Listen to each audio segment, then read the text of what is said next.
Alrighty, welcome to the City of Knoxville Board of Zoning Appeals. I am Brad Salisbury, Vice Chair of the BZA, and will be conducting today's meeting. Alongside me are the other members of the BZA. At the tables across the room are city staff members. Today's meeting will be conducted in the order of the agenda, and agendas are available at the table near the rear of the entrance. This is a 5-person board, but as you can tell, not all of the board members are here. Please be aware that in order to approve any variance or appeal, 3 votes will be needed in favor. If you would like to request a postponement of your item to meet to next month's agenda, when perhaps more BZA members will be present to vote, please come up to the podium to make that request now. BZA members will be present to vote on the item, or there we go, sorry about that. We will handle postponement requests first. However, once we begin discussing the merits of an application, we prefer not to postpone the item unless there are exceptional circumstances. Do we have anyone who wishes to postpone?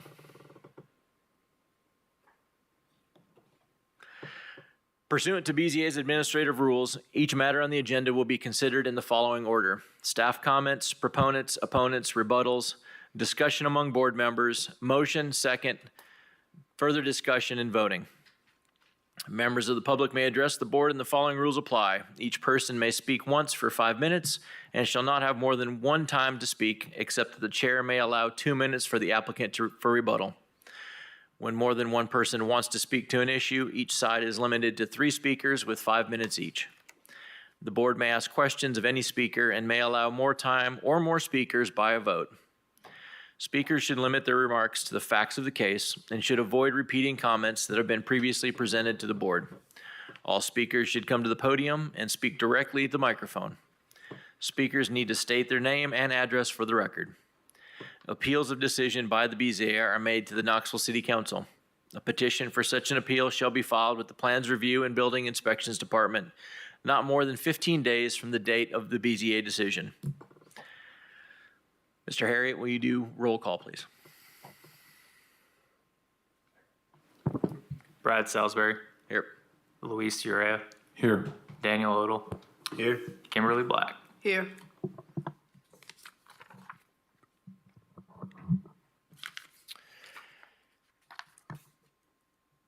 And do we have a motion for the minutes of the June 17th, 2025 meeting? Motion to approve last month's meeting minutes. I'll second that. All in favor? Aye. Aye. Aye. Motion carries. Old business. BZA 250045, Michael Madrone, 5540 Newbert Springs Road. Is the applicant present? Would you like staff comments? Please. The applicant is requesting 1 variance related to a proposed single-family dwelling in an R1 zoning district. The request is to increase the maximum allowed front setback from plus or minus 10 feet of the average of block face, calculated as 27.1 feet, with a maximum setback of 37.1 feet, to 121.9 feet. The subject property is the result of a subdivision of land in April 2020, resulting in the current configuration of properties addressed as 5520, 5530, 5540, and 5600 Newbert Springs Road. The recorded plat has a note that states minimum front building line 75 feet width. This appears to be a misinterpretation of Article 2.4.m.2.d regarding minimum lot widths, which states, where the side lot lines angle to increase width towards the rear, the required lot width measured at the required setback is 75% of the lot width required by the zoning district.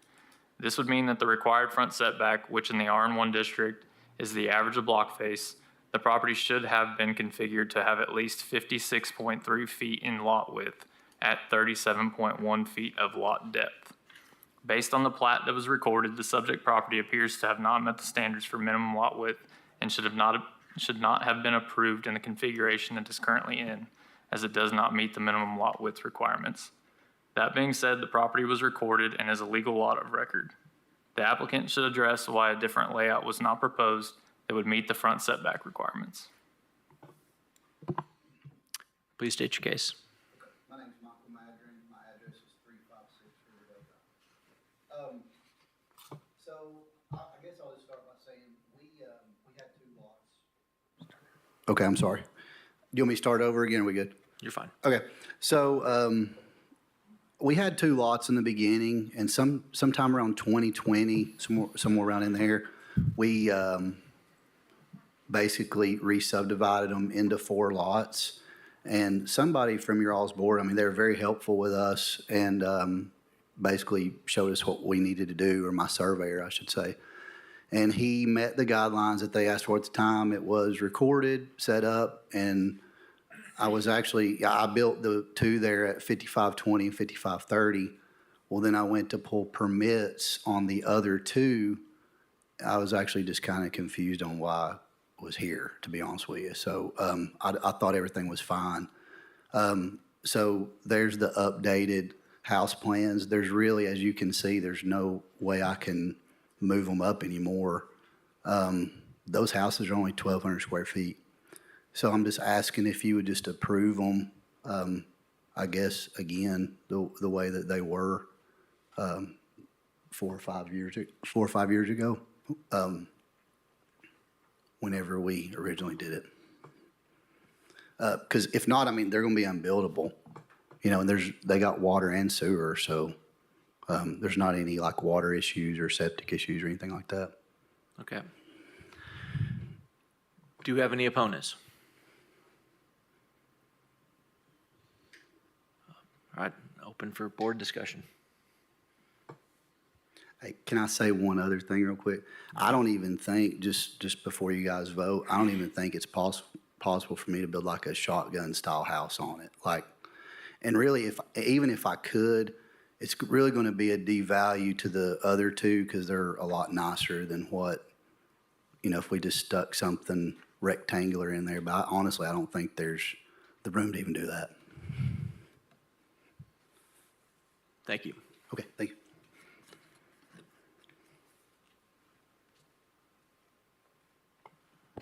Sir, I'm sorry, before you sit down, just a question for you. I guess, what is your hardship? Because you've asked us to approve something based on what it was before. I don't want to put words in your mouth, but that's what I heard. But can you state something as a hardship? I think you wrote something down on your application. Well, I didn't, to be honest with you, and I didn't know there was an issue, to be honest with you. The way that these were brought to me and my surveyor is we could split it into 4, but the board said that the houses would have to be back on the lot. So I was fine with doing that. I mean, obviously I was gaining 2 more lots on the property, but the hardship is it's unbuildable to be more into the front. The houses are absolutely sitting as close as we can get them. Why is it unbuildable? Because it's too narrow in the front. Way too narrow. Thank you. Yeah, thank you.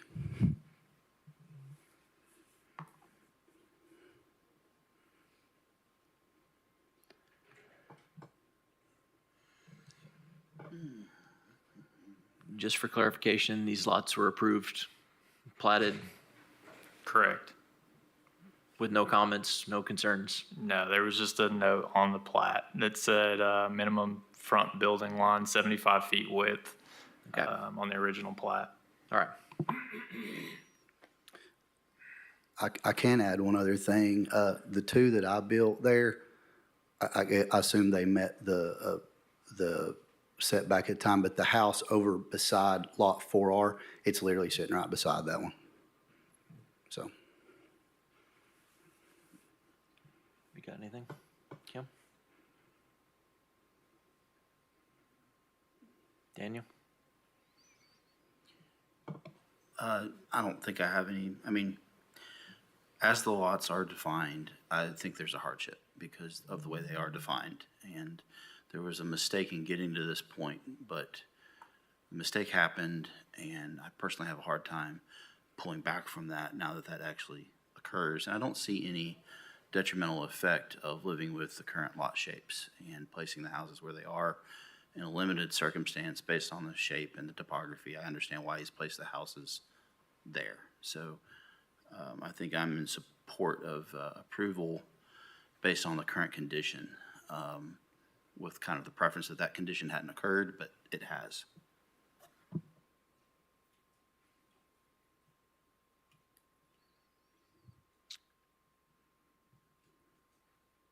Luis? I think I agree with Board Member Odle for the same reasons. I think mainly for me, topography, although it's not as bad as we've seen in other cases, but again, each piece of property is unique, and I think that the houses are as best situated. Someone want to make a motion? I'll make a motion to approve BZA 250045 as submitted based on the hardship listed, which is shape of the lot. I'm going to second that motion. Motion and a second. Any further discussion? Have a vote. All in favor, say aye. Aye. Aye. Aye. Aye. Thank Motion you guys. carries. Thank you guys so much. Thank you.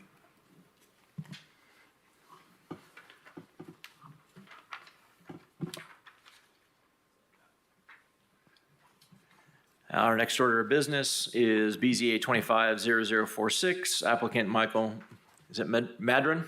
It's the same too. I know. Still got to hear it. Address 5600 Newbert Springs Road. Yes, sir. Yes. Please state your name. Michael Madron. My address is 356 Riverdale Drive, Sevierville, Tennessee. And your request for variance based on your hardship of, The lots being too narrow in the front to meet the setbacks at this current time. thank you. Yes. Is there any other additional staff comments? It's similar in request. It is slightly different. So the request on this one is to increase the maximum allowed front setback from plus or minus 10 feet of the average block face, calculated as 27.1 feet, with a maximum setback of 37.1 feet to 115.5 feet. Any opponents? Any further discussion by the board? No, I'll make a motion to approve BZA 250046 as it's submitted on the basis of shape. I second that motion. We have a motion and a second. Any further discussion?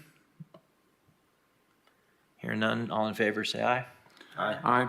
Aye. Motion carries. All right. Am I able to be excused now or? All right, You're thank good. you.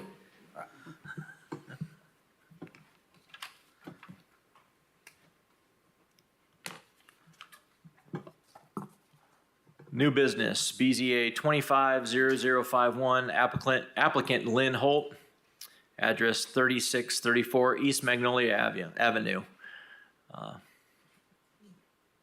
Do we have a applicant here?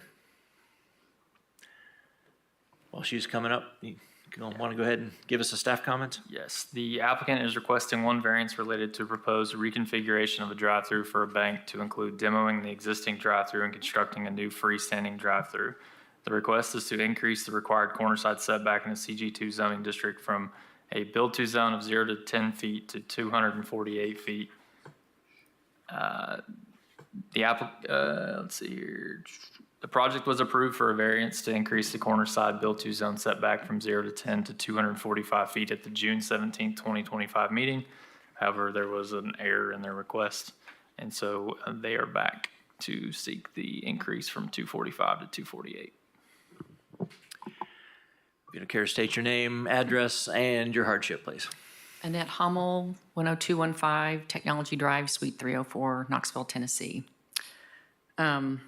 I guess the hardship was the shape of the lot prevented us from building the canopy, which we're proposing at the corner, and have the site be able to function and want to circulate without creating vehicular and pedestrian conflicts. Okay. Are there any opponents? Board discussion? I think this is the one we heard at the end of the last meeting and approved it for 245, and that application had been amended to 247 and a half and didn't get caught. So it was an administrative issue, which brought them back. Come up with 3 feet somewhere. I asked. I'm going to make a motion to approve BZA-25-0051 for the reasons stated in the application. I'll second that motion.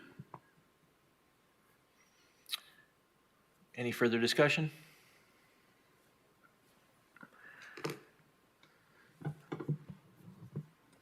All right, all those in favor, say aye. Aye. Opposed? Motion carries. Thank you.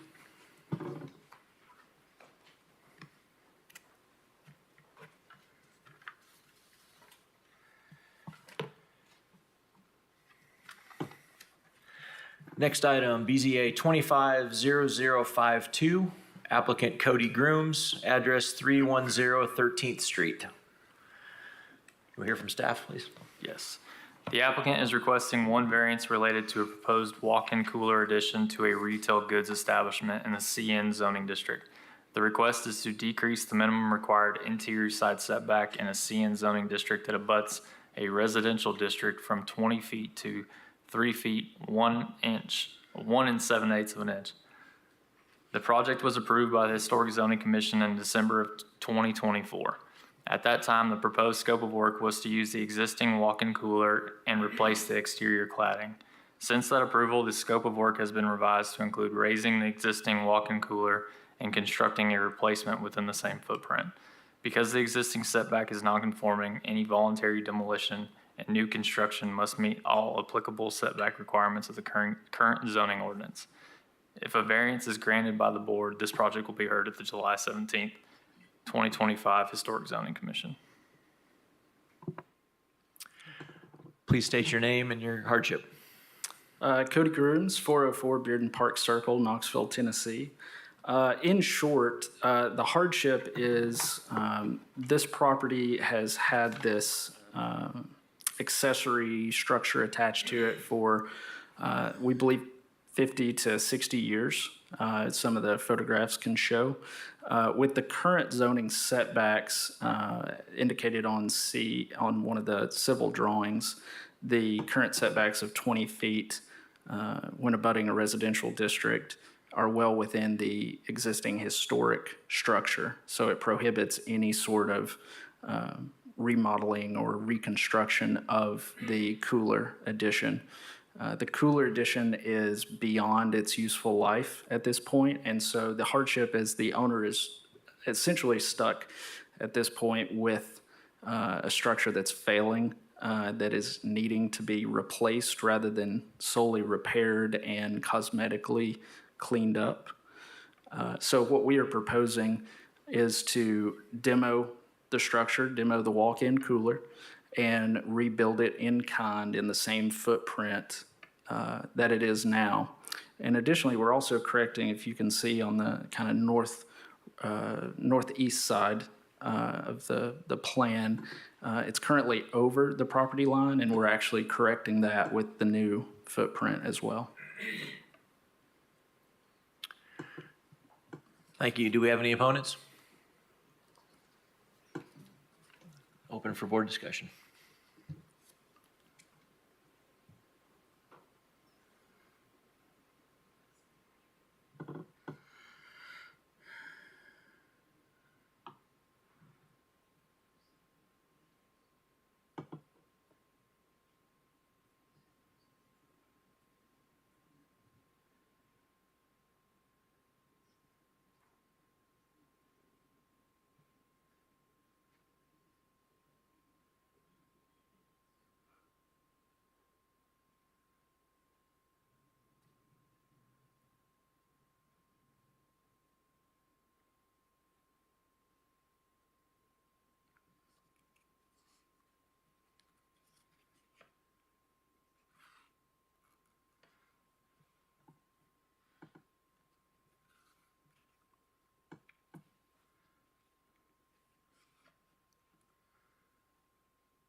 The proposed use is exactly the same use as it is now.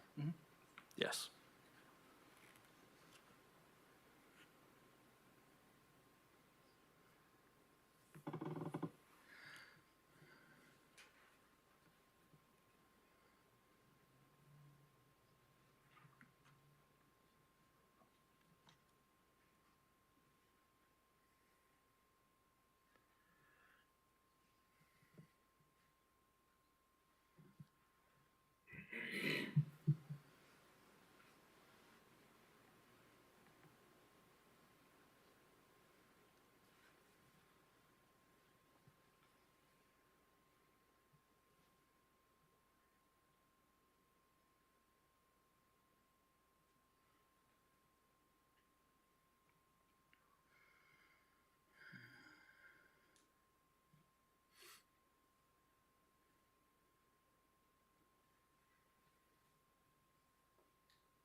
I guess I'm not exactly sure what the hardship here in this situation would be.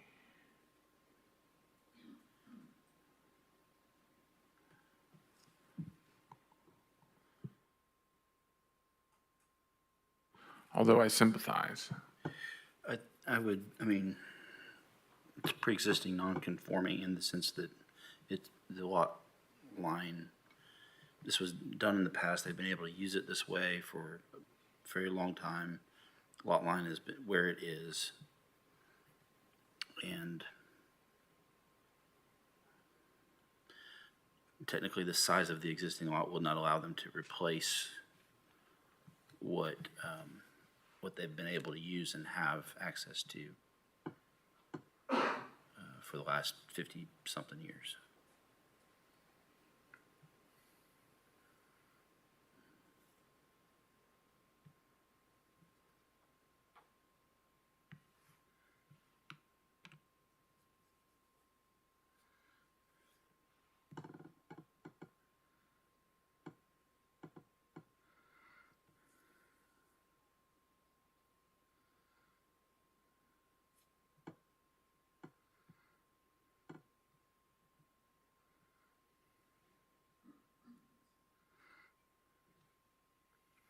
So you also have to go back through historic zoning. Correct. And that is happening this Thursday. Okay. Yes. I personally don't have any issues saying yes to this. It's not a big lot for the size of structure that's on it. It was there before. I think historic zoning will take advantage, will take care of the overall look of the structure. If they're not happy with it, you know, it would have to get redesigned to meet a look. So with that said, if I may, the look of the new structure is exactly the same as the previously approved recladding of that structure, so we kept all of that the same.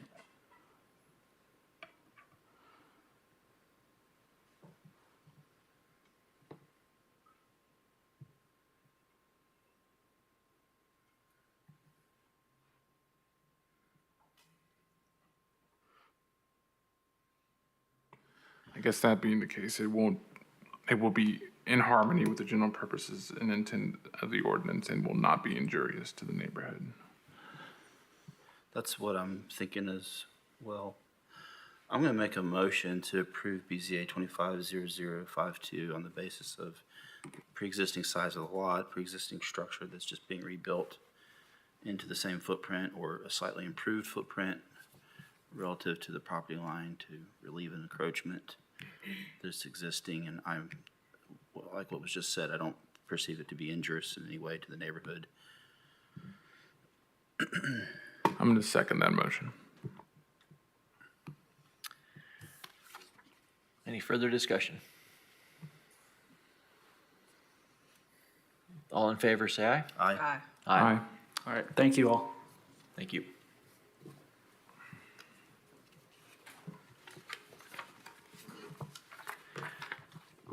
Next item, BZA 250053, applicant Josh Hahn, address 1923 Saxton Avenue. Please come to the podium. The applicant is requesting one variance related to a proposed single-family dwelling in an R1 zoning district. The request is to decrease the minimum required off-street parking for a single-family dwelling from 2 spaces to 0 spaces. The plans review for the project was approved by zoning in August of 2024 after the site plan showed the minimum 2 off-street parking spaces on a gravel driveway. Since then, the applicant has applied to reduce the number of spaces from 2 to 0 and should elaborate on why they cannot provide parking on site as previously approved. Please state your name, address, and your hardship. My name is Noah Hudson. I'm with True Line Land Survey, and everybody else has been off the cuff, but I have notes, so I'm going to go that route. So the hardship itself would be that there's a hillside protection zone that would limit grading on site, as well as existing sanitary sewer systems that could be impacted by the grading if required. Several other homes on site rely on the on-street parking and do not have parking constructed, including both immediate adjoiners. The lot is extremely steep, making it unsafe and impractical to construct a driveway. This is a wide dead-end street with very low traffic, would be unobstructed from vehicle parking along the road.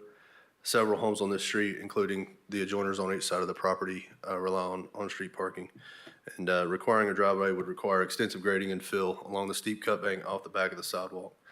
This is a current lot of record, and we feel that a variance is within reason with this.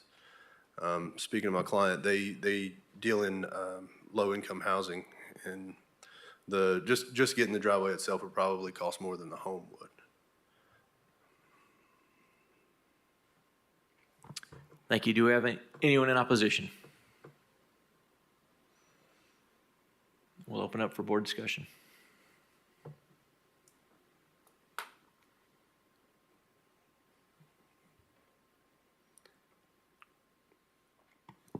It does look rather steep just off the bat.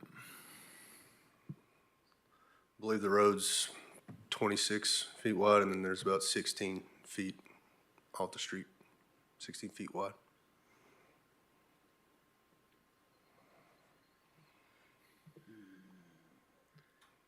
And this is a basement lot. Say again, sir? It'll end up being a basement lot. I can ask my client. Yes, sir.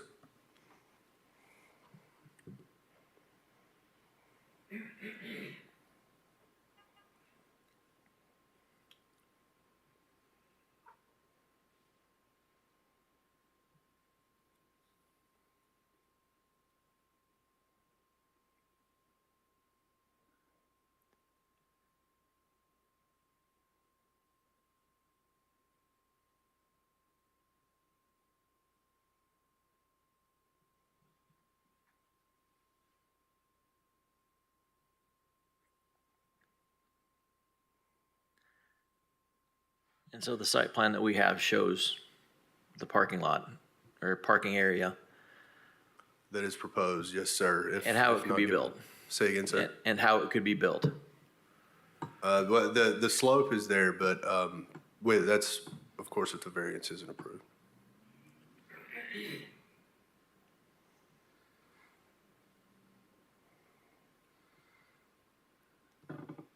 Where are folks gonna park? There is 109 feet of lot frontage, lot width. And again, that off to the side of the road there's about 16 feet room for parking. So yeah, Sexton looks like it's well, from an aerial, it doesn't look like to me it's lined or striped or anything, is it? It's a dead-end street, sir. It's what, I'm sorry? It's a dead-end street. There's no through traffic. There's no through traffic? No, sir. Parking on both sides of the street or just one? The aerial views I've seen, there's just one side. Okay. And it's got a sidewalk. Sidewalk on both sides.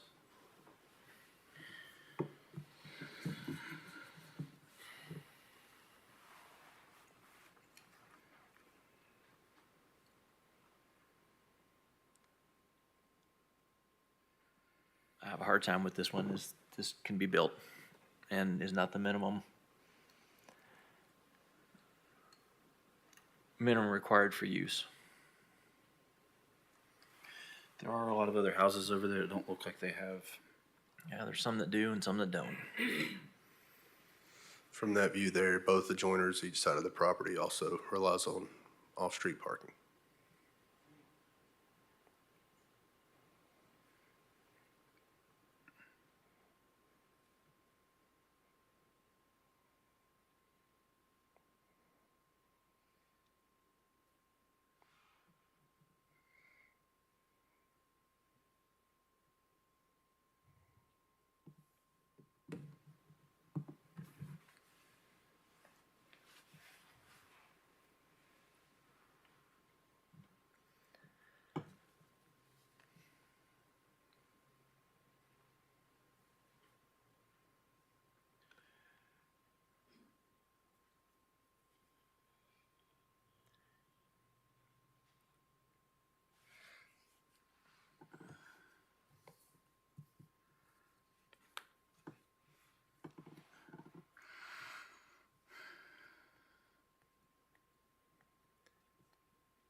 I'll go ahead and make a motion. Go ahead and make a motion. I make a motion, we deny the variance request based on lack of hardship. I'm going to second that in this case. Topography is it's got some topography on this lot. There's no doubt about that. And there are other conditions surrounding that would match this particular request, but I'm not certain that anything I see is a substantial enough for this particular issue. I think that there is room here for vehicles, and just because the condition exists around it doesn't mean we need to continue that trend necessarily in this particular area. So in this case, I'm in favor of this motion. Any further discussion? Further, how? I'm sorry? I'm sorry, I need some, opportunity for further discussion on this Sure. particular project. Oh, I'm sorry, thank you. Okay, am I correct with this particular area? The house to the left and right don't have driveways? That's correct. Yes, ma'am. All right, because I've rode this area, and the ones across the street don't either, and this has been vacant. When did you guys purchase this? Okay.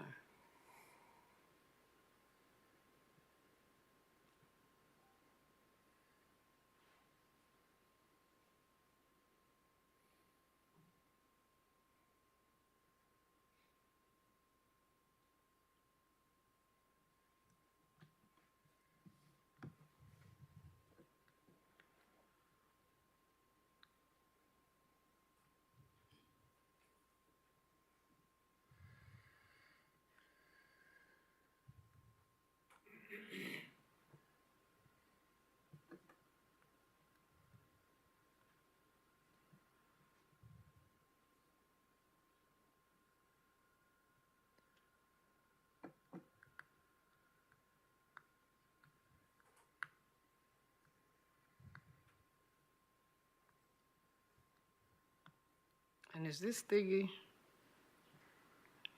area that has flooding? Say that again, ma'am. Is this the issue? This is not that area? Okay. Okay.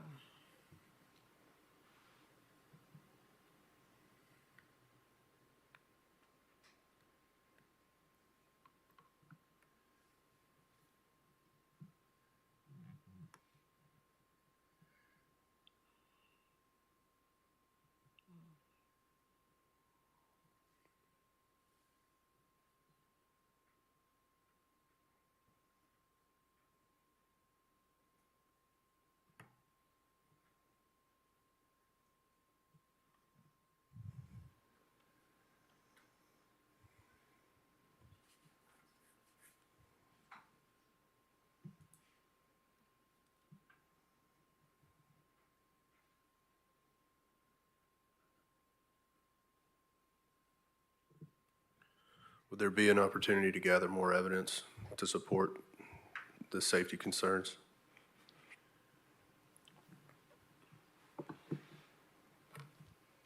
Are we able to do that? I mean, I'm open to postponing. I don't have an issue with that request personally.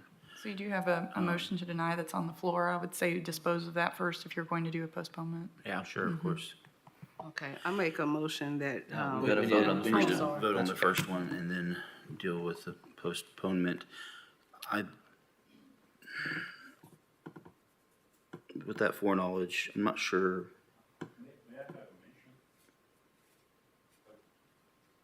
May you have a what, sir? You can approach the podium. You need to go to the podium. Please state your name and address. My name Elias Nito on 3807 Shipwatch Lane, Knoxville. One other thing, there was a house a few years ago in this street, and when you go through the Google Maps, you can see the basement, and there's really steep, and there's no driveway in that house as well. Those three houses, one beside the other, they don't have a driveway because it's really hard to build. It's expensive, and for affordable housing, it's pretty hard to. We need to take care about all the hard stuff, and that's it. Just to confirm that there was a few years ago in KGIS, you can see there was a house without a driveway as well. The same one. Do you mean on this lot? There was Yeah. a house pre-existing without a driveway, Yes, without parking, the same. Yeah. same condition?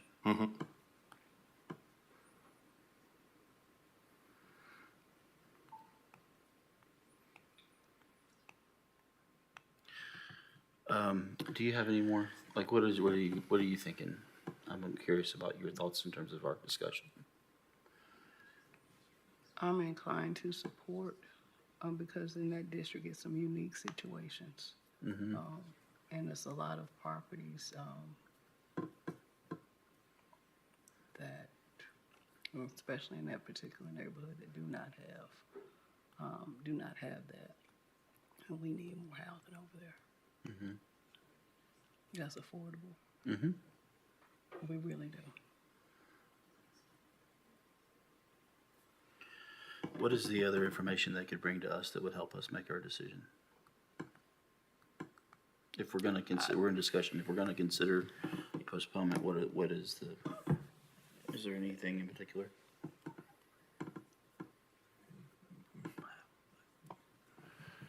If I'm looking at this right now with what I'm seeing and a retaining wall and two parking lots, or two parking stalls being shown on a site plan, and I know that retaining wall is in the range of 6 to 8 feet in height, that tells me that it's buildable. It can be done, and it becomes a economic decision whether or not you're gonna do it or not, which then kicks it out of what's allowed and what's not from a variance standpoint.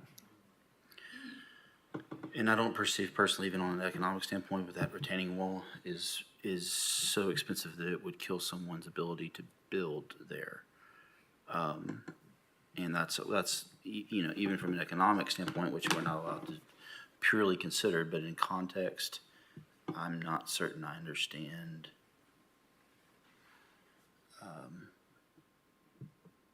a actual hardship on this. It is a steep lot, and I think understand the request because of that. But there's a way to do it, and I don't, I just don't think it's anything except economic in this particular circumstance, personally. I think I jumped at the topography of the whole thing, but when board member Odell pointed out sort of how that doesn't affect the issue, I think I agree that if we're talking about parking spaces, topography isn't really an issue for that, unfortunately. These are 1 foot contours, right, Brad? I'm looking at 1 foot contours. They're twos, They're twos. yeah. Chairman, we've added a little bit of context on the screens where it's really just right there that doesn't have the driveways, and there's the 3 further east that have driveways. Then obviously, because of topography, the driveways go down. Just wanted to step back and give a bigger perspective. Thank you. 3 to which direction, Peter? East, to the right, plan east.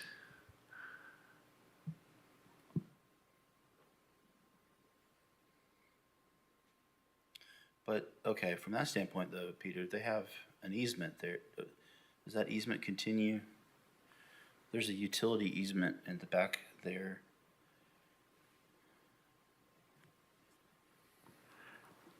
I'm not going one way or the other. I'm just pointing out that there's driveways in the neighborhood. Sure.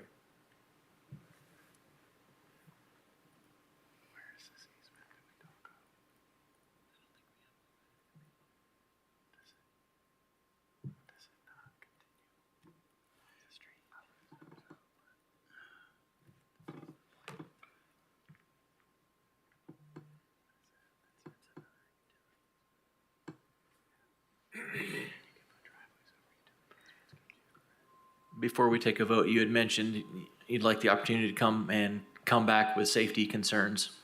Can you expound on that a little more? Is there safety concerns with building this? Yeah, we had opportunity to quote some, we have some quotes about the retaining wall and the driveway, and that's pretty expensive. That's almost turned impossible, the project, financially speaking, you know. That's a, and I believe that's the reason that old house was like this, and in both sides, they have the same, exactly the same condition. That's pretty expensive, and it's possible, for sure, but I cannot think that's feasible, you know. Okay. There's a problem. And the street has all the conditions to have the car parked in front of the house, because it's a dead-end street. It's pretty wide. There's no traffic. And it's something that's possible to have the parking spots in the street. Okay. Mr. Hahn, did you have other additional safety concerns? I know, I was hopeful that I could get you, obviously some pictures on the ground and then a survey as well to show the elevations, get you some spot shot elevations. You said 2-foot contours. We'd be willing to go out and do 1 foot and get you some spot shots, show you the elevations by comparison with the street in order to elaborate on that concern a bit more. I see. The concern is related to the topography. Yes, sir. Okay. Yes, sir. Okay, we have a motion and a second. We have a motion and a second. Any further discussion? All in favor of the motion to deny BZA 25053 based on lack of hardship, say aye. Aye. Aye. Aye. Thank you. In favor to deny? I'm going to be in favor to deny. Okay. The motion carries and the variance is denied. Thank you.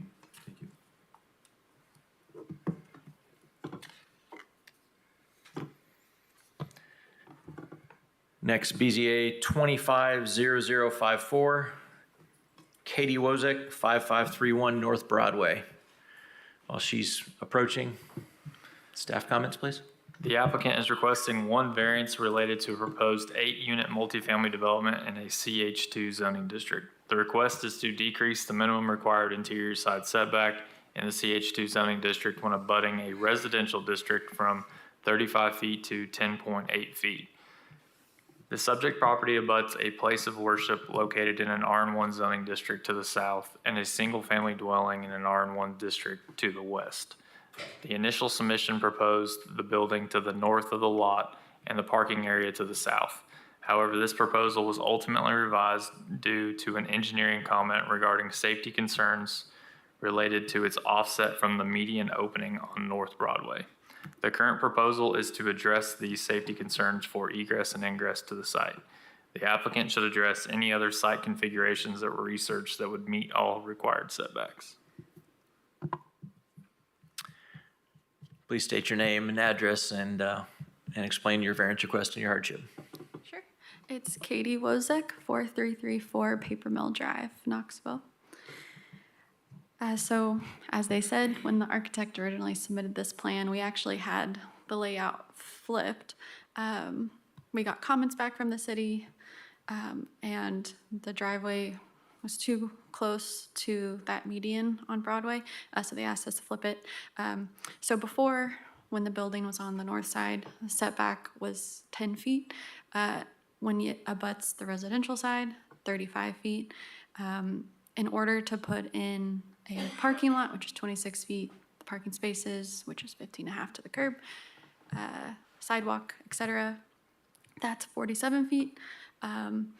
With a building setback of 35 feet, that leaves about 8 feet to put a building in, which is, I would say, a hardship. So that's the reason for the request to pretty much keep the layout as it was before. It's a small lot, it's 98 feet wide. I feel like this is just about what we will be able to do with it. I've even tried, okay, what size building could I fit if I turned the building and had it face, but with the 35 feet coming from the west side as well, we are just really locked in. So here we are. Thank you. Do we have anyone opposing this motion or this variance? We'll open up for board discussion.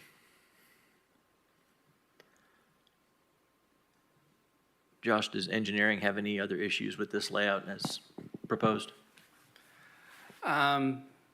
We would probably require right in, right out.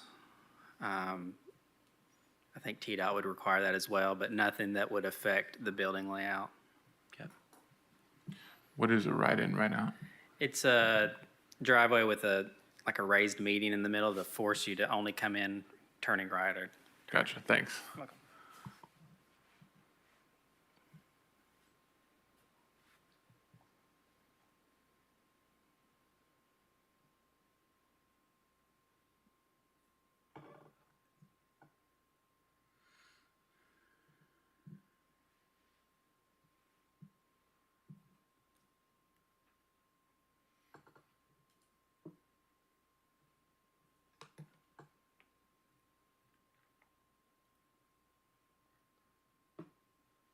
Do they need a parking variance?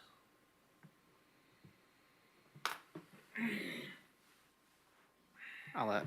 No, never mind. Are you Let's talking see the about minimum. parking Good. count? Okay. Yeah. Great.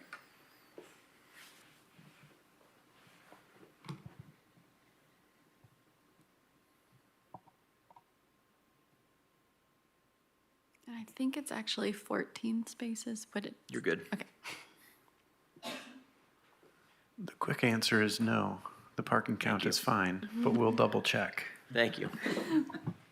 I misread it. I apologize.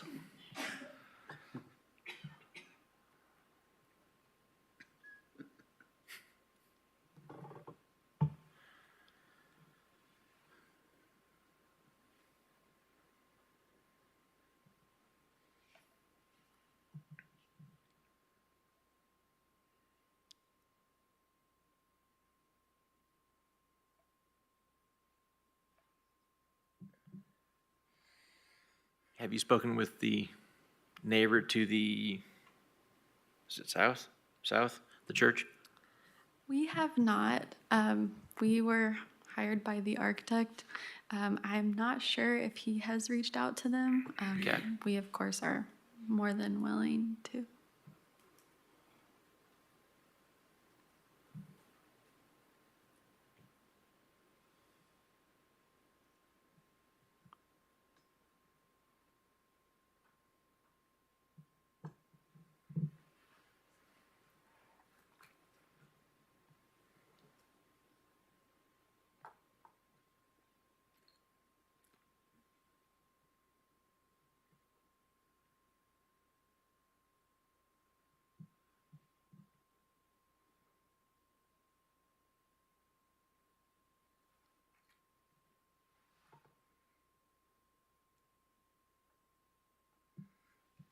Can you tell me again, I'm sorry, why doesn't the flip-flop work here again? What's the limitation again, if you put the building on the other side and the parking lot? If we flip them, that's how we originally had it, but engineering made a point that, so when the driveway is flipped, it's the proximity to that median opening was a safety concern. Okay, I And got you. I can elaborate on that if you'd like. I think I was just confused on which direction was at which request, basically.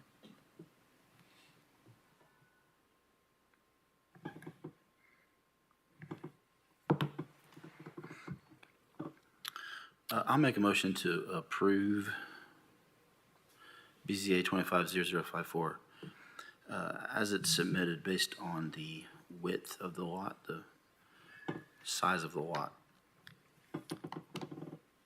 I'll second that. They've done the bare minimum they could to get this in and worked with what they had, so. I agree. Any further discussion? All right, we'll take a vote. All in favor, say aye. Aye. Aye. Opposed? Motion carries. Thank you. Yes, ma'am.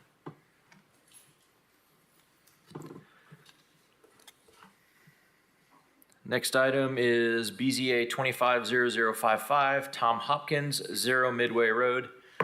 Here's staff comments. Okay, this one's gonna be a little bit long because there are 8 requests. So the applicant is requesting 8 variances related to signage for a proposed gas station in the CH2 zoning district. The first request is to increase the maximum allowed sign height for a secondary detached sign that is within 100 feet of an interstate interchange right-of-way from 35 feet to 100 feet. The second request is to increase the maximum allowed sign area for a secondary detached sign within 100 feet of an interstate interchange right-of-way from 200 square feet to 1,254 square feet. The third request is to increase the maximum allowed matrix area of an EMC component for a changeable price sign from 25 square feet to 281.8 square feet. The fourth request is to increase the maximum allowed height of a directional sign labeled D1 from 42 inches to 60 inches. The fifth request is to increase the maximum allowed height of a directional sign labeled D2 from 42 inches to 72 inches. The sixth request is to increase the maximum allowed height of a directional sign labeled D3 from 42 inches to 72 inches. Seventh request is to increase the maximum allowed sign area of a directional sign labeled D2 from 12 square feet to 32 square feet. And the eighth request is to increase the maximum allowed sign area of directional sign labeled D3 from 12 square feet to 32 square feet. The subject property will be a subdivision of a larger parcel which consists of approximately 72 acres. The newly created lot will have a property boundary that extends down towards the interstate interchange where a detached pylon is proposed. This sign will be considered the secondary sign as it is not located on the primary street frontage. The proposed directional sign D1 is located at the entry to the retail and gas pump islands to the west. The proposed directional signs D2 and D3 are located near the fueling stations for semi-trucks to the east. The applicant should address how the requests meet the minimum adjustment necessary as outlined in Article 16.3.E.4. Is the applicant here?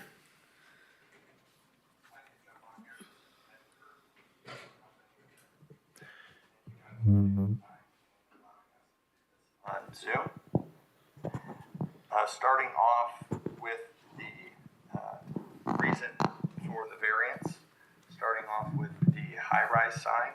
Mr. Kirk, could you repeat your name and address, please? We were having trouble with your microphone.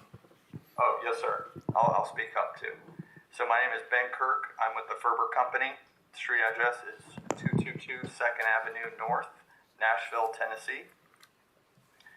And the reason for our variances of the few that we sent your way, starting with the high rise. So we are requesting a 35-foot sign to a 100-foot sign, and requesting it in the location that we are showing in the site plans. The reason for the 35-foot variance or the 100-foot variance are for a few different reasons here. The first one is, which comes, I think, right away, is the visibility concerns. So if we were sticking to a 35-foot sign and placing it in a location that is the easiest from a view corridor standpoint for traffic going along the interstate, it would be roughly about 300 feet from the off-ramp. So that doesn't give traffic enough time to get over to the right-hand lane and then get off to the turn lane. The other reason why we're requesting the 35-foot to the 100-foot is because when you are driving both eastbound and westbound, it is very difficult to see the 35-foot sign within the tree limits that are also within the TDOT setbacks. By getting to the 100-foot sign, that allows our C-store, which is, putting up a large amount of capital for this area, so they can generate more traffic. And what that does is gives the ability for traffic to ease over to the right lane, get onto the off-ramp. It allows us to, drive more traffic than what you would. And what also about this site is we are actually, if you can see on the site plans there, we're actually up on top of a hill. And this kind of goes into the smaller signs as well, where not only are we up on a hill roughly 40 feet, but that's also surrounded by trees. And not only are we surrounded by trees on that northeast quadrant there at Midway and the off-ramp, but the island in between the off-ramp going westbound also has a plethora of trees. So our visibility is restricted, one by the island between the off-ramp and the interstate, and then also just being so far pushed back on our sites due to topography issues and rock. Now, by getting the C-store here, which we originally were pursuing this due to the large industrial development that's going across the street. So the HVAC, Greenheck HVAC company was intriguing. However, as you guys would see, not many C-stores are dumb enough to be this far hidden back in what C-stores are supposed to be, which is the convenience side of it. So by needing to have that convenience side and not having the full ability or benefit of great topography or great view corridor is by showing and getting these variances needed to at least have the signage, which will hopefully, instead of having that great view corridor, we'll use the signage to push that for us. So that really covers the high-rise sign. Now for the directional signs, as mentioned, when you are driving on Midway, again, we are about 250 feet back off of Midway Road and roughly about 75 feet off from the off-ramp. Now, Mr. Kirk, can I get you to pause for just a second? I know we have some opposition here, and I know with the number of variance requests that you've got, you're going to go longer than 5 minutes, so is the opposition okay with that? All right.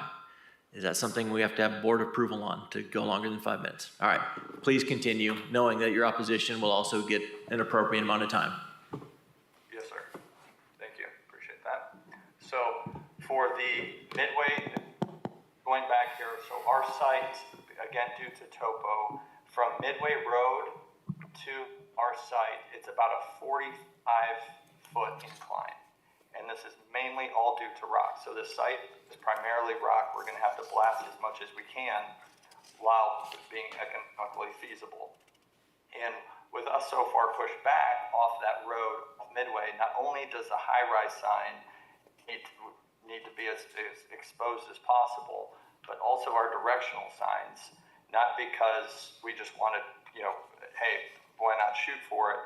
But it's actually because, again, we are so far pushed back off of Midway Road.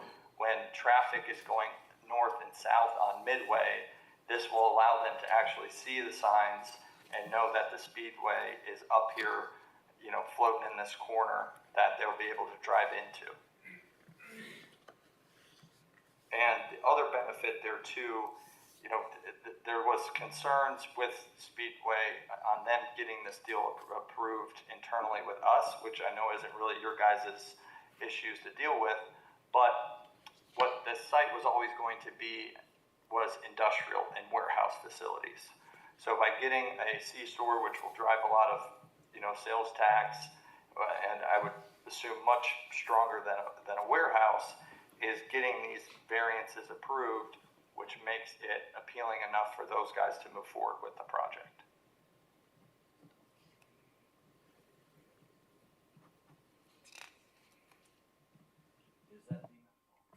Is that the end of your comments, Mr. Kirk? Yes, sir.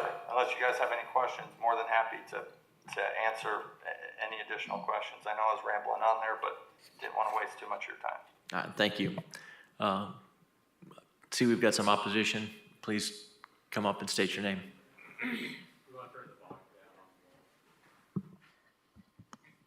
We have two people that want to speak today. Thank you. My name is Joyce Feld. I live at 1540 Aguila Avenue, Knoxville, Tennessee, 37919. And I'm here today as president of Scenic Knoxville.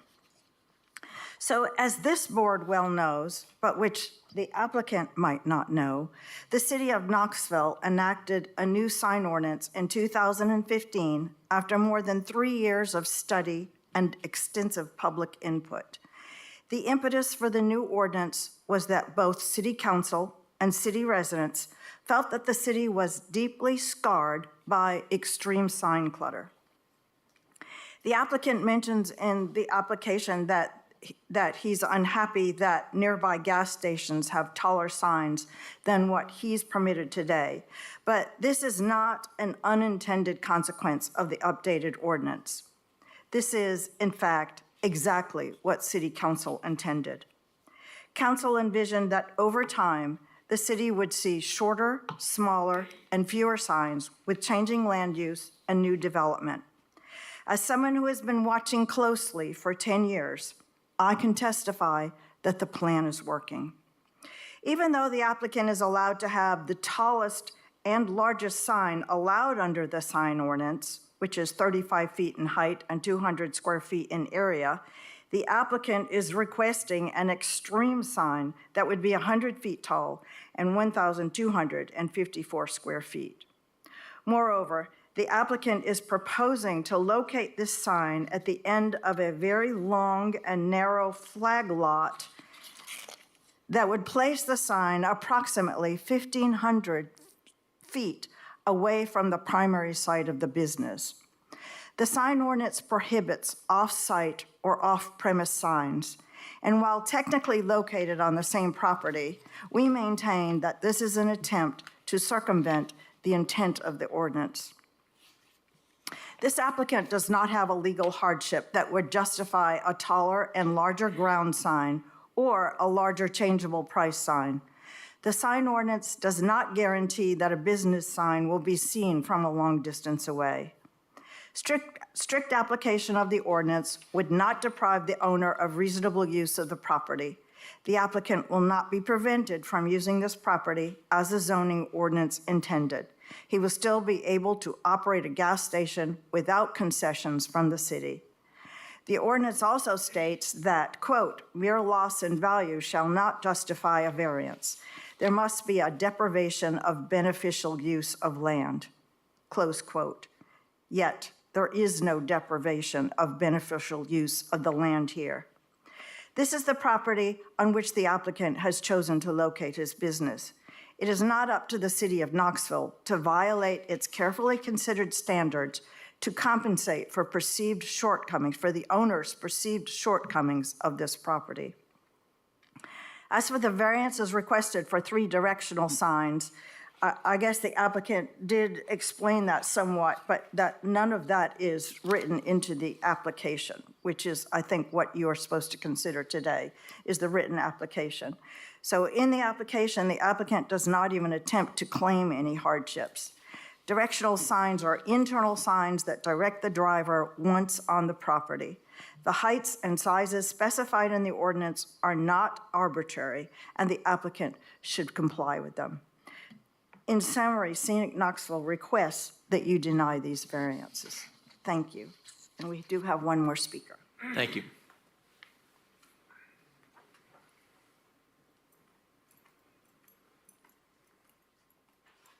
Thank you. My name is Elaine Clark.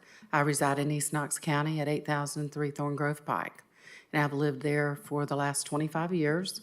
I have a farm, and I have been involved in the Midway Business Park, as well as being on the steering committee for the East Knox County Community Plan that was a direct result of the members in the community out in East Knox County approving and agreeing that the Midway Business Park could come into play out at Midway. We are opposed to this as the steering committee. We identified the rural character of the Midway Road interchange. We do have an occupant that's at Midway Road now in the business park, and they are perfectly fine with the kind of signage that is permitted, which meets the standards that we agreed upon with all of the stakeholders in Midway Business Park coming into play. The gas station that has to have signage out there that's higher than billboards and electronic changing of the gas prices is something that's going to affect the view shed that's there in East Knox County. The importance of that area is that it is the gateway to the French Broad River Corridor, the rural agricultural area that is the only area left in Knoxville that is still rural and agricultural. And it is also the gateway to the state's first birding park that is located out at Seven Islands at the end of Midway Road. So we're requesting that you deny that if this applicant wants to put a gas station there, then they should go with what the community has spent the last 20 years working on to make it something that fits in with our community.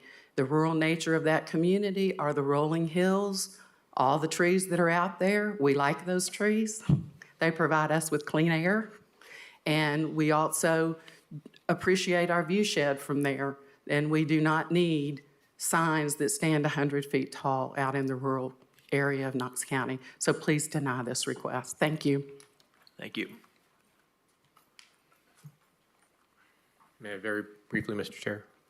Thank you. Kevin Murphy, 4508 Murphy Road. One thing I do want to call to, since this is probably the first time you've ever heard of the East Knox Community Plan, when that was adopted, it was incorporated, it amended the city's general plan, the Knox County General Plan 2033. So this East Knox Community Plan is part of the general plan, and as part of the standards for approving variances, one of the standards is that approval of variance should not conflict with the general plan. So you've got the East Knox Community Plan in front of you, and this, in our view, is clearly a conflict with that plan. Thank you. Mr. Kirk, would you like to rebut anything that was stated? Hold on while we get the speakers turned back up, please. Okay. All right. Yes.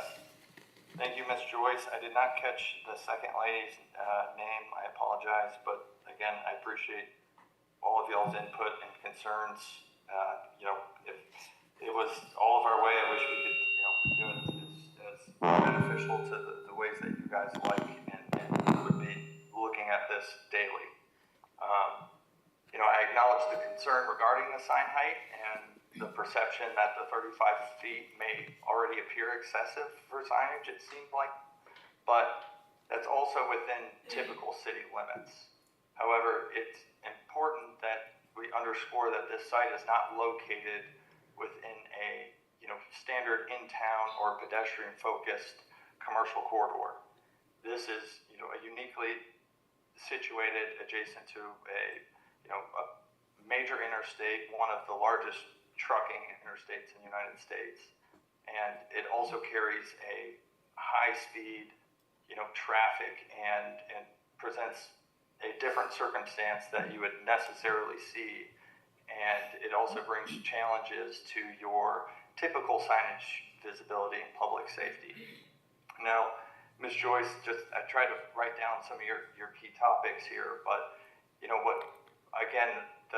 the main points for us again is yes, having that visibility, and if I could have additional pretty renderings to show you guys actually the 35-foot sign or any of these signs are actually almost minuscule that it's very difficult to see off the interstate.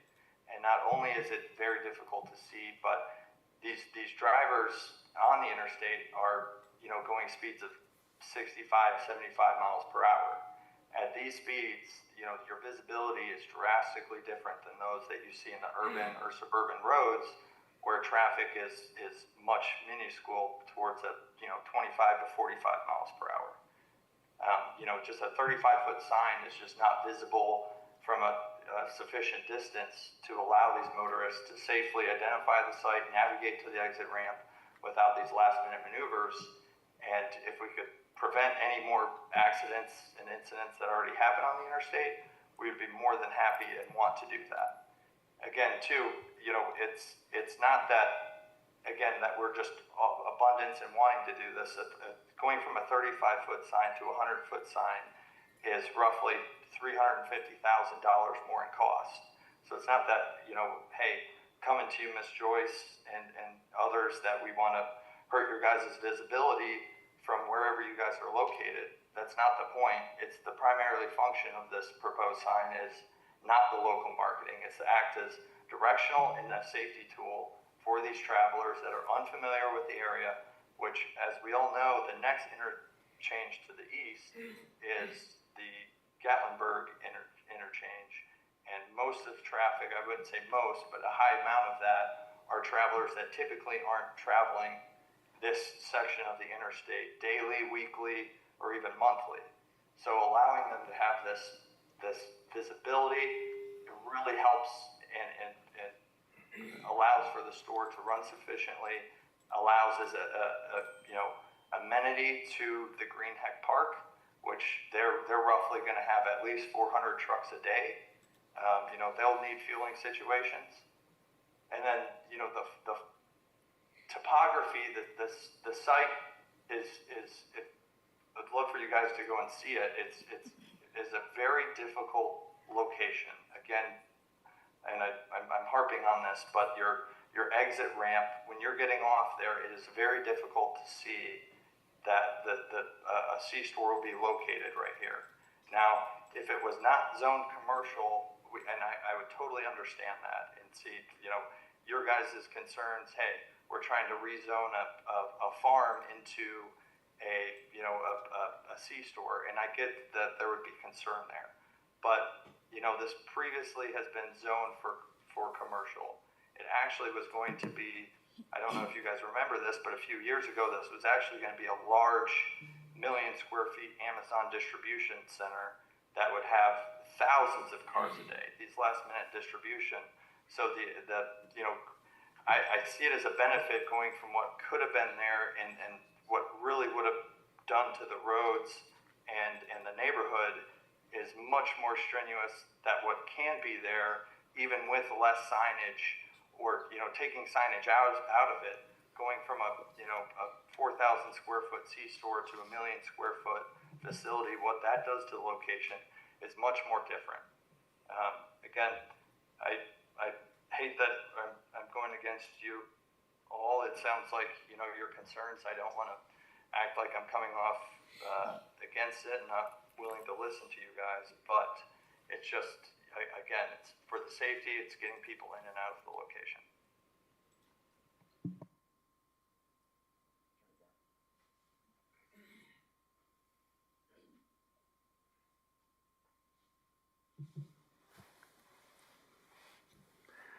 Thank you, Mr. Kirk. We've heard from you, we've heard from your opposition, and we've heard a rebuttal. We're now going to open it up to the board members for discussion.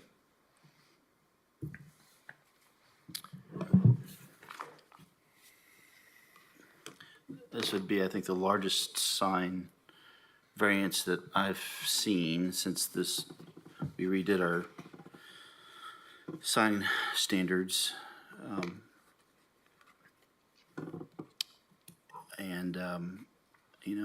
I'm not certain that I personally see the hardship here. I really just, it is an interesting intersection. It seems like there's a wide ramp getting off there, and kind of looking at it on an aerial a little bit. I get some challenges in terms of visibility, but I'm not certain that the massive requests here are ones that I can get behind. I agree with you. I don't see a hardship. I am also concerned about the just drastic difference in what is allowed and what is being requested, given that there isn't any hardship.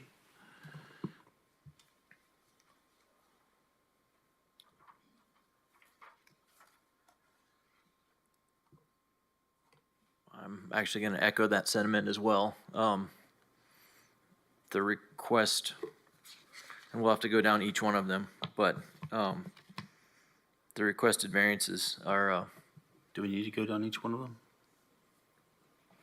I would say if you're kind of feeling that the board is going to lean one way on some and a different way on others, I would definitely recommend splitting them up. But if you all are leaning all the same direction on all of them, I would say you can handle it in one vote if you want to. okay. Yeah, I mean, I'm happy to make a motion, Well, before you do that, certainly. the sentiment I just expressed is in reference to the first three requests for variance, because those, in my opinion, are the most drastic ones. And to be frank, I'd like just a little more time to contemplate the direction last sense. four. Yeah, thanks. Yeah, Last five. five. Thank you. So I say that to say, in my opinion, if we're going to make a motion, let's make a motion for the first three, because then I would be comfortable voting on that. Are you okay with that? Yeah. I'll make a motion then to deny BZA 250055 on items 1, 2, and 3 as listed. I'm going to second that motion. Reason for the variance, or for the denial? Just lack of hardship. Okay. I disagree with the definitions described on topography and site configuration and public safety implications as outlined by the applicant. Got it. I agree with everything that Board Member Oldwell just said, and I still second the same motion. Further discussion? Ms. Black? No. Okay.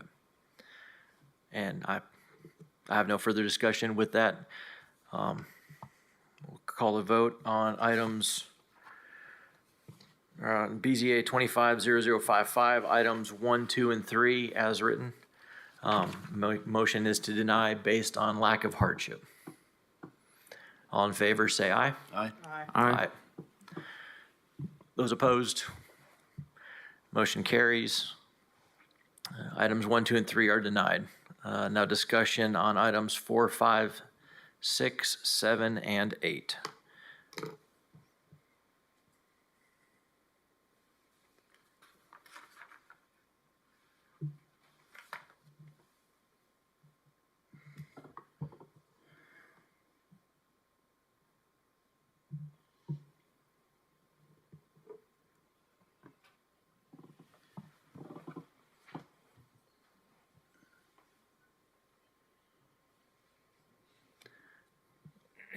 And I would say these again are, I'm struggling with a hardship on these, given is that they're going internal to the site on a graded site, that we don't know the topography on it, but to grant a variance at this point would be premature without having any of that information. Yeah, in my mind, the way I break down the site is relative to the large signage, and then, I mean, I could maybe understand some requests on directional signage depending on the circumstances of the site and the rest of the signage request. What I'm having a hard time with is I don't know how to think about those because I don't know how to think about the big stuff. And if they don't get the variance request on the larger signage, are they still going to move forward with their site? And I just, generally speaking, if the larger signage requests are so big, I don't have any, like, how do I judge the need for any of the others is kind of what I'm struggling with right now. I'm kind of looking at as the big ones are immaterial, they're off the table now. If the big ones are at 35 feet and they meet all of the requirements of the sign ordinance, would we grant the variances for 4, 5, 6, 7, and 8 as they sit and stand right now with the information that we have? And that's where I'm struggling, is I don't have enough information to justify context or reason for variance or hardship or really anything else. I think you're right. There hasn't been a hardship presented for these. No. Yeah. Well, and I think with more information, maybe I could, but it's hard, we don't have a way to say. I don't have a maybe. So I agree with the interpretation. Either way you look at it, I guess all I'm saying is I don't have enough information to say yes, other than based on what we've got right now.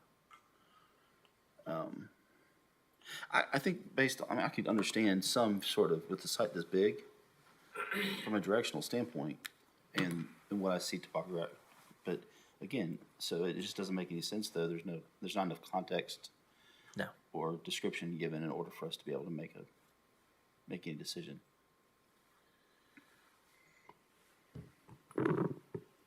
I'm going to make a motion to deny BZA -25-0055 items number 4 through 8, specifically based on a lack of hardship.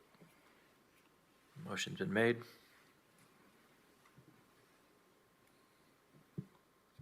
I'll second that. Motion and a second. Any further discussion? Hearing none. All in favor of denying BZA 25055, items 4, 5, 6, 7, and 8 based on lack of hardship? Aye. Oh. Aye. Aye. Aye. Aye. The motion carries. The variance is denied as presented. With that, we have other business, board administrative rules and procedures, updates for 2025, and a PDF was presented to the board. I can go over this one just very briefly. The reason for this update primarily is being driven by state law changes. We did update the section titles, as you'll see in, for instance, items 2 and 3, just to keep everything reader-friendly. We also made some small changes to align with the zoning code, for instance, in number 3, where it has the details about the meeting, location, and time. Number 7, I just wanted to point out on the quorum, this is not a change as far as what will continue to happen. However, it has been discussed a few times over the years during my time with the city of perhaps expanding the board. Partially, we've had those conversations when we've had recusals because an applicant has reached out to a member of the board, or perhaps one of the board members has been involved in a project and has had to recuse.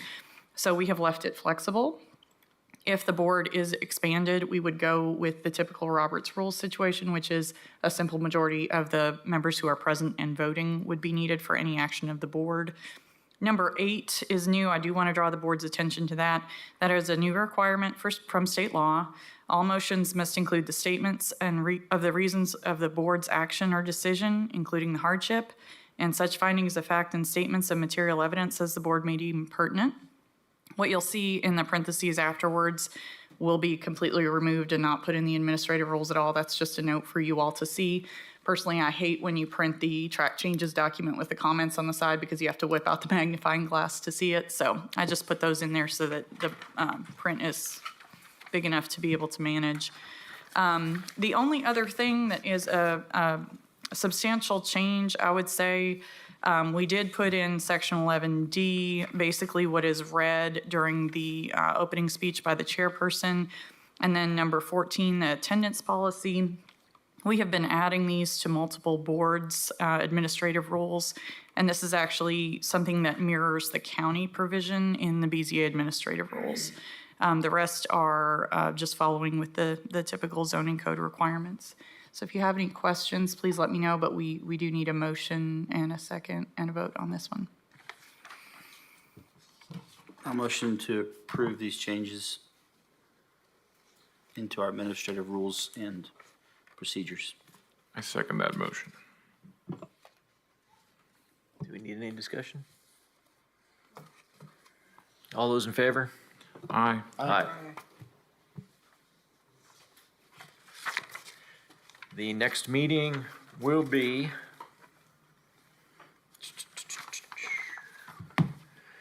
August 19th in room 461. So we'll be next door and upstairs. With that, I think we're adjourned.